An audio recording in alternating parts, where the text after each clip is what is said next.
Hi, I'm John Byrne with Poets and Quants. I'm Sandy Kreisberg, the HBSGuru. Welcome to another edition of Handicapping Your MBA Odds. Today we have a really unusual story. We'll call them Mr. and Mrs. MBA couple because we have a married couple, both of whom want to go to a business school and be in the same MBA program together.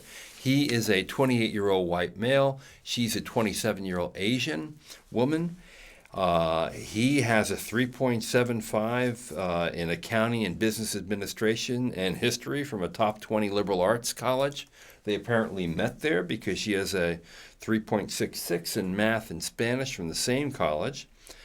He has a 730 GMAT. Expired because he had applied before and he got into a top 10 school but stayed at his firm, a PE firm in fact. Top 10 school but not Harvard, Stanford, or Wharton. That's right. Okay, so he's got a track record of getting in with a 730. Indeed, and she is targeting a 730 to a 770. Quite confident there that she's going to do really well. I think he says testing 730 to 760, and she was a math teacher, so that might happen. Mm-hmm. She currently works for a top HR consulting firm. Why don't you tell the folks out there what that means? We think it's HR. Since I didn't know. Yeah, we think it's HR benefits consulting, something like you at Associates. But she says she's an actuary. Yes. So we're thinking it's pension benefits. Pension benefits, right. We think she's working in. He worked for 2 years for a boutique investment banking firm. For the last 3 years, he's worked for a middle market private equity company. And they want to go to really the best schools. They have Harvard on the list, Stanford on the list. Blah, blah, blah. Okay. Wharton, Kellogg, Chicago, MIT, Haas, Darden, Tuck. Let's deal with the question of which nobody seems to know the answer. If you apply as a couple, what does that mean? Is that a plus? Is that neutral, or is that a minus? If you Google MBA apply as couple, you won't get any useful information from a lot of... You obviously Googled it. I did do this. Okay. There's no useful information. Okay. Sandy says, well, there's one piece of information. Kellogg says, Kellogg is the only school that considers this. And they say it doesn't make a difference. They're neutral on it, right? Yeah. I don't believe it. I think applying as a couple changes the application, and it's hard to predict. If one party is super strong and the other party is okay, there are coattails. I don't care what these schools say. Yeah. You think they're coattails, but if one party is super strong and that party indicates that he's willing to follow the other, that party is willing to follow the other party. There's an advantage for the other party. There can be. There can be. You've got to make that real clear. In this case,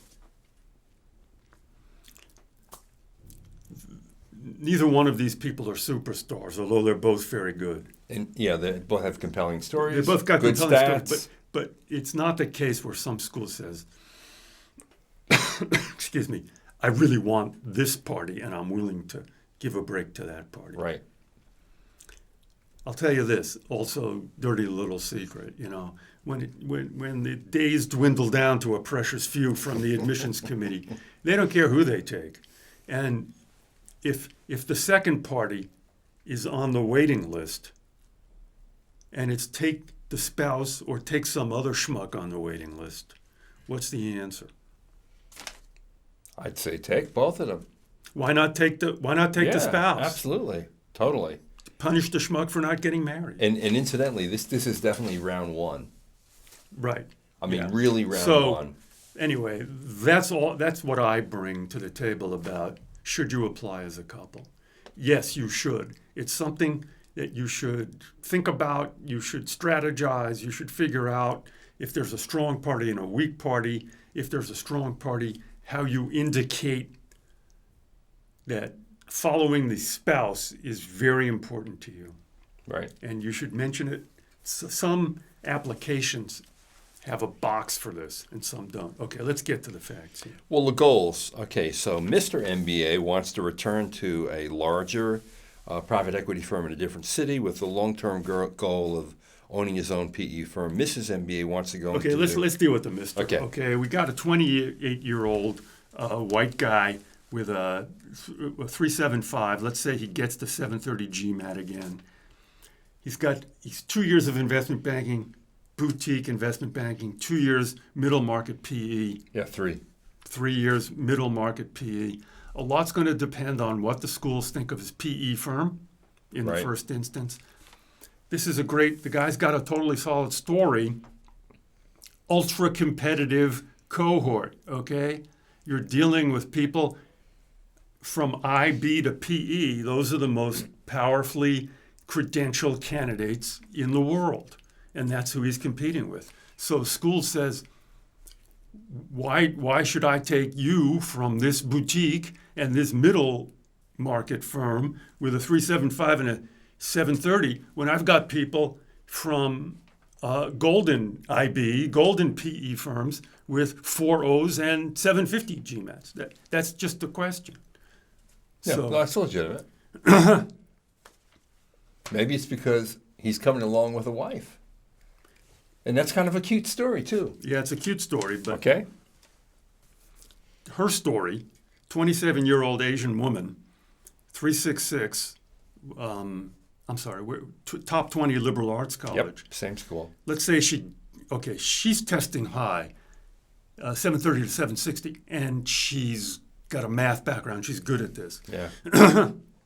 Let's say she gets a 750. She works for this benefits company. That's what she wants to do. Mm-hmm. That's very attractive. That's very attractive to places like Wharton and the other places on their list. What she wants to be is get this, CHRO for a Fortune 100 company. What do you think that Tell means? everybody what CH. Chief Human Resources Officer. God, this guy knows this stuff. Yeah, the Charo. She wants to be Charo. Yeah, which incidentally, that's a really great goal. It's for great her, because it background. grows out of what she's done. And right. the MBA is the perfect transition into that long-term goal. Okay, let's go through it here. Harvard.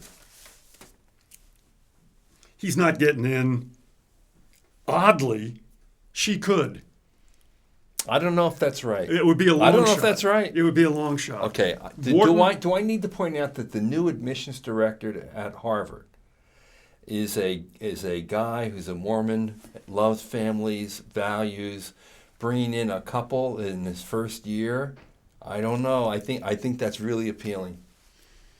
Okay, these are the extraneous factors. Okay, John gets a check, a rhetorical check, not a substantive one. Okay, Stanford. Harder, smaller class. It's not going to happen. There's no gold. There's no X. It's just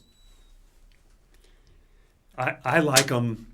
Everybody else likes them. These are not Stanford profiles. Okay, Wharton, yes. Yeah.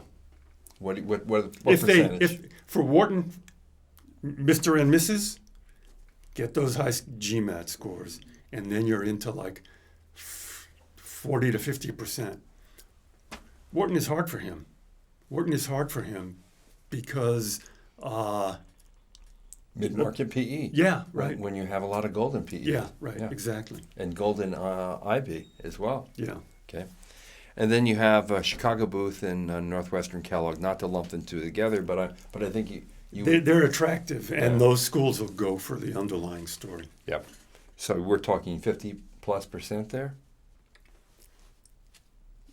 Yeah, if you take MIT out, 50% chance, I'll go on a limb here, Kellogg, Haas, Darden, Tuck, maybe Yale, for both of them getting it. 50%? Yeah. Wow. Okay. Yeah. Well, it looks like this relationship is not going to have to exist on two different campuses. I think you're both going to go to a great school and have a terrific future together. So this is John Byrne with Poets and Quants. May your MBA dreams come true.